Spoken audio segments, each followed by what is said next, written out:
Hello wives, அனைவருக்கும் வணக்கம். உங்கள் வாழ்க்கை நரகமாக காரணம் நீங்கள் சாதாரணமென நினைத்து செய்யும் இந்த செயல்கள்தான். ஆம், உண்மைதான். நமது உலகம் இதுவரை 3 யுகங்களை கடந்து 4வது யுகத்தில் இருக்கிறது. சத்யுகம், தீர்த்த யுகம், துவாபர யுகம் என 3ஐயும் கடந்து நமது உலகம் இப்பொழுது கலியுகத்தில் இருக்கிறது. ஒவ்வொரு யுகத்திலும் மனிதர்களின் குணம், விருப்பங்கள், நடத்தை என அனைத்திலும் தொடர்ந்து மாற்றங்கள் ஏற்பட்டு கொண்டே வருகிறது. சத்யுகத்தில் உறவுகளுக்கு கொடுத்த முக்கியத்துவமும் மனதிற்கு நேர்மையாக இருப்பதும் முக்கியமானதாக இருந்தது. கலியுகமான இன்று நம் சாதாரணமான நினைத்து செய்யும் செயல்களில் பல சத்தியுகத்தில் பெரிய பாவங்களாக கருதப்பட்டு வந்தது. ஏனெனில் கலியுகத்தில் மனிதர்கள் உறவுகளுக்கு கொடுக்கும் முக்கியத்துவம் என்பது மிகவும் குறைந்துவிட்டது. நம் செய்யும் பாவ செயல்கள்தான் நம் உலகத்தின் முடிவுக்கு காரணமாக இருக்கப் போகிறது என்று நமது வேதங்கள் சொல்கிறது. கங்கை மைந்தர் பீஷ்மரும் அதைத்தான் தர்மருக்கு கூறினார். இந்த பதிவில் கலியுகத்தின் அழிவிற்கு காரணமாக இருக்கப் போகும் பாவங்கள் என்ன என்று பார்க்கலாம். சத்தியுகம் முடிந்த பிறகு தீர்த்த யுகம் தொடங்கியது. இந்த யுகத்தில்தான் மகாவிஷ்ணு பூமியில் ராமபிரானாக பிறப்பெடுத்தார். இந்த யுகத்தில்தான் மனித உறவுகள் நேர்மையான செயல்களையும் உண்மையையும் மிஞ்சி செயல்படத் தொடங்கியது. துவாபர யுகத்தில் உறவுகள் மற்றும் தனிமனித கண்ணியம் படிப்படியாக குறைந்து கொண்டே வந்தது. பணம், அதிகாரம் மற்றும் பதவி போன்றவற்றுக்கு மனித உறவுகளை விட அதிக முக்கியத்துவம் கொடுக்கப்பட்டது. கலியுகம் தொடங்கிய பின் பணம் மற்றும் அதிகாரத்திற்காக அனைத்து மனித இயல்புகளையும் மனிதர்கள் மீறத் தொடங்கிவிட்டார்கள். துரோகம், சதி, ஏமாற்றுதல் என அனைத்தையும் தங்கள் கையில் எடுக்க மனிதர்கள் தொடங்கிவிட்டார்கள். குறைந்தபட்சம் தனக்குத்தானே உண்மையாக இருப்பதை கூட மனிதர்கள் மறந்துவிட்டார்கள். கலியுகத்தை அழிக்கும் பாவங்கள் என்னென்ன என்று பீஷ்மர் தர்மனிடம் கூறியதை மேற்கொண்டு பார்க்கலாம். இந்த பாவங்கள் நம் உடலால், மனதால் மற்றும் வார்த்தைகளால் செய்பவை. நம் உடலால் செய்யும் முதல் பாவம் வன்முறைதான். மற்ற பாவங்களை காட்டிலும் மிகவும் கொடூரமான பாவம் என்றால் அது இதுதான். வேண்டுமென்றே உயிருள்ள பொருட்கள் மீது செய்யும் அனைத்து வன்முறையையும் உங்களின் பாவங்களிலேயே இது சேரும். உடலால் செய்யும் 2வது பாவம் திருட்டாகும். சட்டவிரோதமாக மற்றவரின் பணம் மற்றும் சொத்தை அபகரிப்பது போன்றவை பாவ செயல்கள்தான். உங்களுக்காக மற்றவர்கள் திருடினாலும் அது உங்களின் பாவத்திலேயே சேரும். முறைகேடுகள் என்பது கலியுகத்தில் அதிகம் நடக்கும் ஒரு பாவ செயலாகும். நம்மளை நம்புபவர்களை ஏமாற்றுவது, உறவுகளுக்குள் ஏமாற்றுவது, பொய் வாக்குறுதிகள் கொடுப்பது என முறைகேடுகள் நம்மை சுற்றி தினமும் நடந்து கொண்டுதான் இருக்கிறது. நாம் மற்றவர்களிடம் பேசும் விதம்தான் நம் ஆளுமையின் உண்மையான பிரதிபலிப்பாகும். தவறான உடல்மொழி உங்கள் உடல் பாவங்களின் கீழ் வருகிறது. எப்பொழுதும் அன்புடன் பேசுவதுதான் சிறந்தது.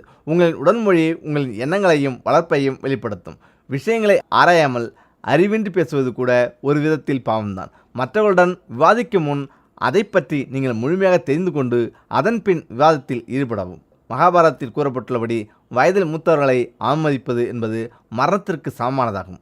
ஆனால் கலியுகத்தில் இது சாதாரணமாக நிகழும் ஒரு செயலாக மாறிவிட்டது.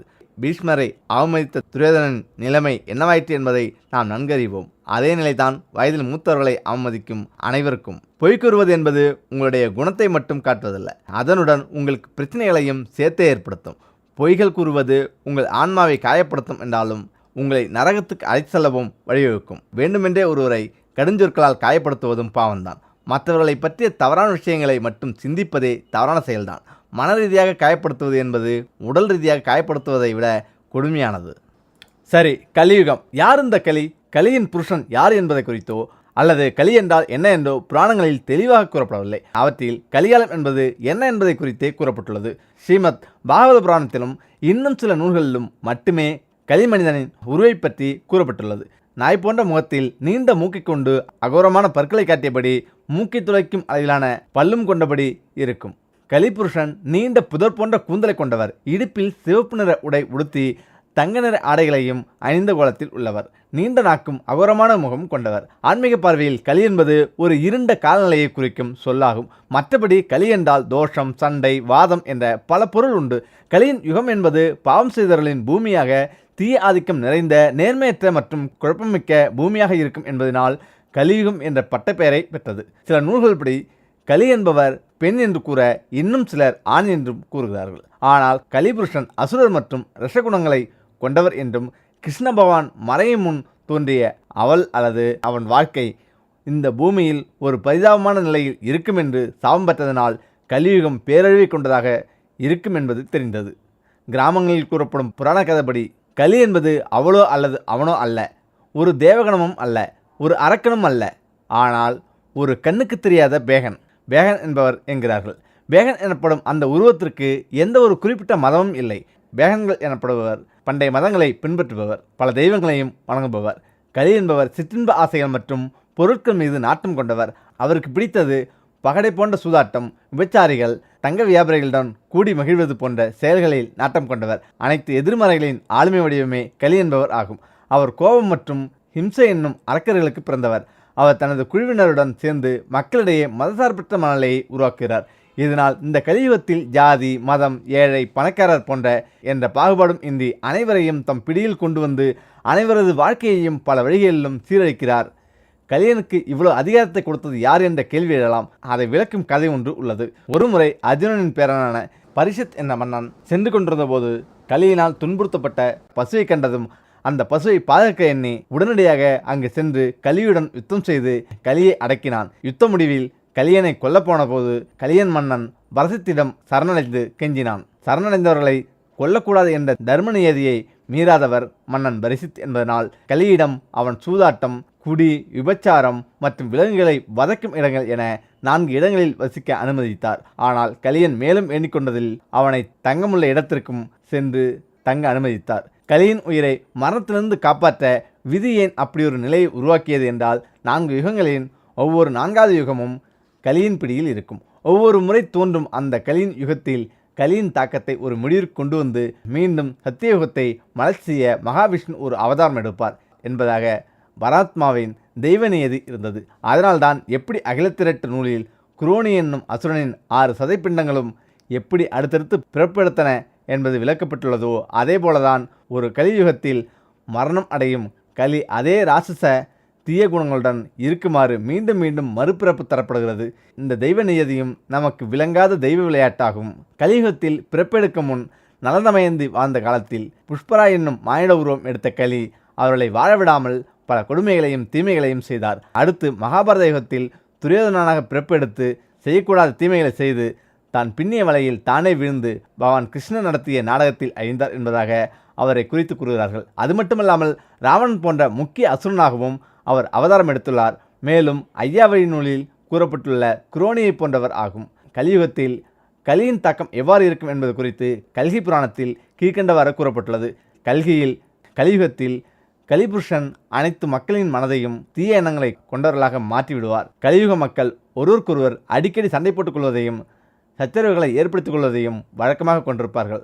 அவர்கள் தங்கள் வம்சத்தினரை எப்பாடுபட்டாவது உயர்நிலையில் வைக்க முயல்வார்கள். தமது தலைமுடியை அழகுபடுத்திக் கொள்வதிலும், சிறந்த ஆடைகளை அணிந்து கொள்வதிலும், விலையுயர்ந்த ஆபரணங்களால் தங்களை அலங்கரித்துக் கொள்வதிலும் அதிக நேரத்தை வீணடித்துக் கொள்வார்கள். கலியுகத்தில் செல்வந்தர்கள் அதிகமாக மதிக்கப்படுவார்கள். வட்டி கடன் கொடுத்து செழுமையாக வாழ்பவர்கள் சமூகத்தின் தூண்கள் என பாராட்டப்படுபவர்களாக இருப்பார்கள். ஆன்மீகவாதிகள் பொருளாசை மற்றும் பிற ஆசைகளில் ஈடுபடுவார்கள் என்பதனால் முதியோர்களையும் ஆன்மீக தலைவர்களையும் சற்று அச்சமின்றி மக்கள் இழிவுபடுத்தி பேசுவார்கள். கலியுகத்தில் உலக நிலைமை எப்படி இருக்கும் என்றால் நாட்டை ஆள்பவர்கள் கொடுங்கோல் ஆட்சி புரிவார்கள். தர்மம் அழிந்து அதர்மம் தலை தூக்கும். குடும்பங்கள் மீது வாழ முடியாத அளவிலான வரி சுமைகள் இருக்கும். தெய்வ நம்பிக்கைகள் குறைந்து கொண்டே போகும். இறை வழிபாடு தவறான முறையில் நடைபெறும். ஆலயங்கள் சூறையாடப்படும். மக்களுக்கும் பெண்களுக்கும் பாதுகாப்பு இருக்காது. கற்பு சூறையாடப்படும். பாலின ஒழுக்கமின்மை சமூகத்தில் ஏற்படும். ஒருவரை ஒருவர் ஏமாற்றுதல் அதிக அளவில் இருக்கும். சூது, வாது, பொய்மை மற்றும் போராமை போன்றவை ஓங்கும். அரசே மக்களை துன்புறுத்துவார்கள். மக்கள் உணவுக்காக வேறு நாடுகளுக்கு இடம்பெயர்வர். அதனால் கலிகாலத்தை இருண்ட காலம் எனலாம். பூமியானது அக்கிரமான நிலை அமைய காரணமாக இருப்பவனே கலிபுருஷன் என்கிறார்கள். தேவலோகத்தில் இருக்கும் கலிபுருஷனும் தெய்வீக சக்தி போன்ற தீய சக்திகளை உள்ளடக்கி கொண்டுள்ள ஒரு கணம்தான். அவரை படைத்ததும் பிரபஞ்சத்தை உருவாக்கிய அதே பிரம்மதேவன்தான் என்கிறார்கள். அதன் காரணமாக யுகயுகமாக வெளிப்பட வேண்டிய கடைசியில் எழும் கலியுகம் கலியின் பிடியினால் சீரழிந்த நிலையில் எட்டியதும் அதன் ஆயுள் முடிவில் அது அழிக்கப்பட்டால்தான் அடுத்த சத்தியயுகம் தோன்ற முடியும். பிரபஞ்சத்தில் நடைபெறும் இறைவனது நாடகமும் நடந்து கொண்டிருக்க வேண்டும். யுகயுகமாக கலியுகமும் தோன்றிக்கொண்டே இருக்கும். கலிபுருஷனும் மகாவிஷ்ணு பகவானால் அழிக்கப்பட்டு கொண்டே இருப்பார் என்னும் இந்த தெய்வ தத்துவத்தை நம்மால் புரிந்து கொள்ள முடியாது. அது நமது எண்ணங்களுக்கு அப்பாற்பட்டது ஆகும். கலிபுருஷன் ஒருவரால் மட்டும் எப்படி உலகெங்கும் அராஜக நிலையை கொண்டு வர முடியும்? கலிபுருஷன் என்பவன் யார்? தற்போது நடப்பதை கலிகாலம் என்கிறார்கள். பகவான் கிருஷ்ணர் மறைந்த பின்னர் கலியுகம் துவங்கிவிட்டதாக ஸ்ரீமத் பாகவத புராணத்திலும் மேலும் சில புராணங்களில் குறிப்புள்ளதாக கூறப்படுகிறது. அவற்றையெல்லாம் படிக்கும்போது இந்த காலகட்டத்தில் இருந்து சுமார் 5200 ஆண்டுகளுக்கு முன்னர் பகவான் கிருஷ்ணரின் மறைவுக்கு பிறகு கலியுகம் பிறந்திருக்க வேண்டும் என்பதனால் நாம் வாழ்ந்து கொண்டிருக்கும் தற்காலம் கலியுகத்தின் 5200வது ஆண்டாகும் என நினைக்க தோன்றுகிறது. எப்படி தெய்வங்கள் தமது உடலிலிருந்து தெய்வீக சக்தி கதிர்களை வெளிப்படுத்துகிறதோ, எப்படி தெய்வீக சக்தி கதிர்கள் வீசும் ஆலயங்களில் செல்லும் மக்களின் மனம் அமைதி அடைகிறதோ, அதே போலதான் கிருஷ்ண பகவானால் படைக்கப்பட்டதாக கூறப்படும் கலிபுருஷன் தனது உடலுக்குள் இருந்து மனித எண்ணங்களை கட்டுப்படுத்துவதும் எதிர்மறை பண்பு நிறைந்த கதிர் அலைகளை கடல் அலைகளை போல வெளிப்படுத்தி கொண்டே இருப்பார். அந்த சக்தி வாய்ந்த எதிர்மறை எண்ண கதிரலைகள் மக்களை சென்றடைந்து அவர்கள் மனதை ஆக்கிரமித்து கொண்டு அவர்களது சிந்தனை திறன்களை தீய ஆதிக்கம் கொண்டவர்களாக மாற்றும்போது முதலில் கூறிய அனைத்து தீய சூழ்நிலையும் ஏற்பட்டு கலியுகம் என்னும் இருண்ட காலத்திற்கு உலகம் தள்ளப்பட்டு விடுகிறது. தெய்வ சக்திகள் எப்படி நமது கண்களுக்கு புலப்படாமல் வெளிப்படுகிறதோ, அதே போல பூமியும் அந்தந்த யுகத்திற்கு ஏற்ற வகையில் குணாதிசயங்களை வெளிப்படுத்தி கொண்டே இருக்கிறது.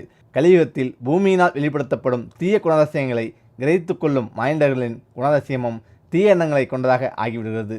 இதனால்தான் கலியுகம் பாவ பூமியாகி குற்றங்கள் பெருகிக்கொண்டே இருக்கும். அதே சமயம் பிரபஞ்சத்தில் மக்களை காத்து ரட்சிக்க அனுப்பப்பட்டுள்ள தெய்வங்களும் தத்தமது தெய்வீக கதிர்களை வெளிச்செலுத்தியும் பல ஆன்மீக குருமார்களை தோற்றுவித்து அவர்கள் மூலம் தொடர்ந்து நேர்மறை எண்ணங்களை கொண்ட கதிரலைகளை உலகெங்கும் பரவ செய்து மக்களை ஆன்மீக வழியில் செல்ல வழிவகுத்த வண்ணம் கலிபுருஷனின் எதிர்மறை ஆற்றலை கட்டுப்படுத்தி வருவார்கள். இப்படி கலியுகத்தில் தெய்வங்களின் நேர்மறை எண்ணங்களை கொண்ட கதிரலைகளும் கலிபுருஷனின் எதிர்மறை எண்ணங்களை கொண்ட கதிரலைகளும் ஒன்றுடன் ஒன்று நமது கண்களுக்கு புலப்படாத வகையில் யுத்தம் புரிந்த வண்ணம் இருந்தாலும் பிரம்மன் வழி வகுத்துள்ள நியதியின்படி கலிபுருஷனின் கதிரலைகளே கலியுகத்தின் பெருமளவு வெற்றி பெற்று வரும் என்பதனால் இறைவனின் சூட்சமும் உள்ளது. பரம்பரையாக கூறப்பட்டு வரும் வாய்மொழி கதைகளையும் அனைத்து நூல்களையும் படித்தால் பிரபஞ்சத்தை இயக்க துவங்கிய போதே பிரம்மதேவர் சத்திய, திரேதா, துவாபர மற்றும் கலியுகம் என்று 4 யுகங்களை படைத்து ஒவ்வொரு யுகமும் குறிப்பிட்ட குணங்களை கொண்டதாக இருக்கும் எனும் நியதியை நிர்ணயித்தார். சத்தியயுகத்திலே மக்கள் தார்மீக நெறிகளை கடைபிடித்த வண்ணம் நேர்மையான குணாதிசயங்களோடு இருப்பார்கள் என்றும், திரேதயுகத்தில் சத்தியயுகத்தில் நிலவிய உண்மை மற்றும் நேர்மையில் 1/4 பங்கை பிரபஞ்சம் இழக்கும் என்றும், துவாபர யுகம் தோன்றும்போது அதில் சத்தியயுகத்தில் இருந்த நேர்மை மற்றும் தார்மீக வழிமுறை பாதி கூட இருக்காது என்றும், கலியுகமோ 1/4 பங்கு மட்டுமே நேர்மையை கடைபிடிக்கும் மக்களை கொண்டதாக இருக்கும் எனவும் நியதியை நிர்ணயித்தார். அதாவது கலியுகம் என்பது பாவம் செய்தவர்களின் தீய எண்ணங்களை கொண்டவர்களது பூமியாக இருக்கும். எதனால் கலியுகத்தின் தன்மையை தீய எண்ணங்களை கொண்டவர்களது பூமியாக அமைத்தார் என்றால், நேர்மை, தர்மம் மற்றும் உண்மை என்பவை கொண்ட பூமி மற்றும் தீமைகளும் பாவங்களும் நிறைந்த பூமி என 2 குணாதிசயங்களை கொண்ட பூமியில் வாழ்ந்து நன்மை மற்றும் தீமை என்பவற்றின் குணாதிசயங்களை புரிந்து கொண்டால் மட்டுமே வாழ்க்கை என்பது என்ன என்பது விளங்கும் என்பதை யுக யுகமாக அவதரிக்கும் உலக மக்கள் தெரிந்து கொள்ள வேண்டும் என்பதற்காகவே அப்படி ஒரு நிலைமையை வைத்திருந்தார். ஒவ்வொரு கலியுகத்திலும் பல்வேறு தெய்வ அவதாரங்கள் தோன்றி வந்தாலும் அவர்களால் கலிபுருஷனின் செயலை தடுத்து நிறுத்த முடியாத நிலையின் உச்சக்கட்டத்தை அடையும் போது, அதாவது கலியுகத்தின் ஆயுள் முடிய வேண்டிய காலகட்டத்தில் வாழ முடியாத நிலையில் தள்ளப்பட்டு விட்ட மக்களுக்கு அபாயம் அளிக்கும் வகையில் மகாவிஷ்ணு கல்கியின் அவதாரமாக ஒரு அரசன் போன்று தோன்றி குதிரை மீதேறி கையில் வாள்களுடன் வந்து கலிபுருஷனை கொன்று கலியுகத்தை முடிக்கொண்டு வருவார். கலியுகத்தை அழித்து சத்தியயுகத்தை மலர் செய்வார். தற்போது உள்ள கலியுகம் இதோடு முடிந்து விடாது. ஒவ்வொரு யுக சக்கரத்தின் 4ஆம் சுற்றிலும் அது மீண்டும் மீண்டும் தோன்றி அழிந்து கொண்டுதான் இருக்கும். இதுவே தெய்வத்தின் ஒரு லீலையாகும். சத்தியயுகத்தின் கால அளவு 17,28,000 ஆண்டுகள் என்றும், திரேதயுகத்திற்கு ஆயுள் 12,96,000 என்றும், துவாபர யுகத்தின் ஆயுள் 8,64,000 என்றும், இறுதியாக 4வது யுகமான கலியுகத்தின் ஆயுளை 4,32,200 ஆண்டுகள் என்றும் பிரம்மதேவர் நிர்ணயித்தார்.